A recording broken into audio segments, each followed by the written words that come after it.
Любо съм от Battery Service. Отдавна беше на тази тухла да направим едно ревю и тук преди няколко дни успях, макар и в полеви условия и сам малко беше зорно и не съм тествал как работи дистанционното управление, но мисля, че като цяло за това нещо гледайте след малко остатък от видеото. Любо съм от Battery Service. Отдавна искам да направя видео на ето този фенер MH40 Pro. И тъй като тук от известно време условията не позволяваха, аз съм сега в колата и ще се опитам да направиме. Ето това е ситуацията навънка, доста е снежно, така че качвам се на едно място, на което се очаква, че ще имаме някаква дистанция от порядка на около 400-500 метра отсечка права, за да можем да тестваме възможностите на въпросния фенер или поне половината от неговите. Така, продължаваме с видеото на фенера и понеже тук е страшна тъмница, както се вижда, и тук мерим едно разстояние, което не знам дали ще успеем да го постигнем от около 400-500 метра. Пара фенера на максималния режим и това догоре са, поне с автомобила, измерени около 400-500 метра в гората. Това е горе-долу разстоянието до тази къща, нямам идея какво е. Това са тичащи луди хора по пътя, ако не се лъжа, които осветявам.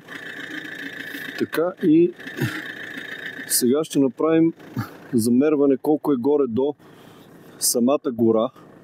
Ето там, аз съм го мерил, но все пак, и че са около 500 метра. Виждате го, не знам доколко се вижда, къде свети и какво свети. Спираме за малко и правим измерване и после ще светим в обратната посока. Така, в момента съм горе до частта, която осветявах с фенера. Ето тук има някакъв трафопост и тук е абсолютна тъмница. Сега там слизат някакви две коли. Ето тук осветяваше лъча. По километраж на колата са около 400 метра, което няма как да покрие километър и 300 на фенера, но за съжаление нямам тук в гората подобно разстояние, което да се опитам да направя. Може би сега в тази обратната посока, в която мога да светна, ще може да се покаже това нещо, или там долу някъде, където се виждат тези светлинки на селото, в случая Говедарци, може би ще се види докъде свети лъча. Като цяло това е, тук има един приятел, който тича с светлоотразителна жилетка. Леко се вижда там някъде размаха в далечината. Ще пробваме как се отразява и какво свети. Това е като цяло. Продължаваме след малко. Продължаваме с видеото, палиме фенера да видим докъде ще изкараме като светлина. Ето там долу двама пешеходци, не знам доколко се виждат. Това е на около 400 метра и ги осветява доста добре. Не знам дали виждате каква е светлината. Ще се опитам тук в снега да покажа докъде отива лъча и горе-долу каква е осветеността. Мисля, че забелязвате за какво и да реч. Нямам съжаление къде да... Ето ги двамата души долу, които се придвижват. Съжаление сами ми е трудно да зумвам, но мисля, че там има стълб, който може би е на около 400-500 метра. И мисля, че горе-долу придобивате каква представа за какво и да реч. Чакайте да се опитам да ги освета. Ето ги. Тук вече са близо. Това е не повече от 150-200 метра. Като цяло. Това е. Ще продължим с ревюто след малко. Сега това, което ще допълним видеото, отзад един приятел стои с жилетката, светоотразителната. Аз ще се пусна сега тук надолу на побери и ще видим горе-долу като разстояние, ще го замеря, за да видим горе-долу как ще осветява въпросната светоотразителна жилетка. Километража е 74.6 на автомобила. Сега ще видим колко метра ще минем. Това е много относително, разбира се, но все пак е горе-долу нещо. Продължаваме с големото видео. Сега там някъде горе трябва да са хората на около 400 метра с жилетката. Паля лъча, обаче мисля, че ги виждам, но не съм особено сигурен. Ето там мисля, че жилетката. Ще се върна леко, около 10 метра, но все още не ги виждам. Макар че лъча е доста сериозен и свети брутално това нещо. Ето там виждам жилетката, свети далечината. Добре, 400 метра. Сега смея да твърдя, че се обърна в другата посока.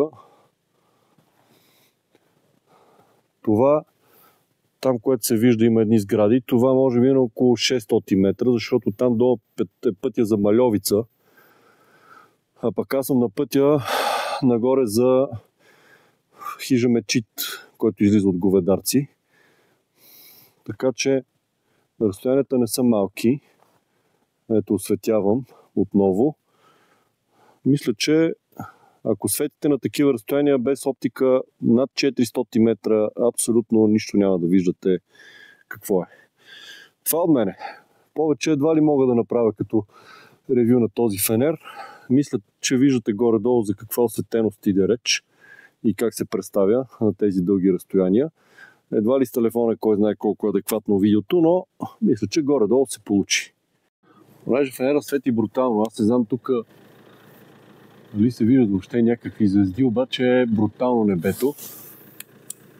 Ето, показвам ви. Може да го ползвате и за лазер. Не знам защо светлината изглежда толкова синя, но свети брутално това нещо. Ще го сваля надолу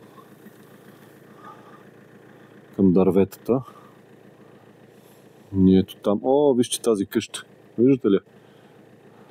Там са около 400 метра. Минава съм го пеша, затова горе-долу имам някакъв ориентир.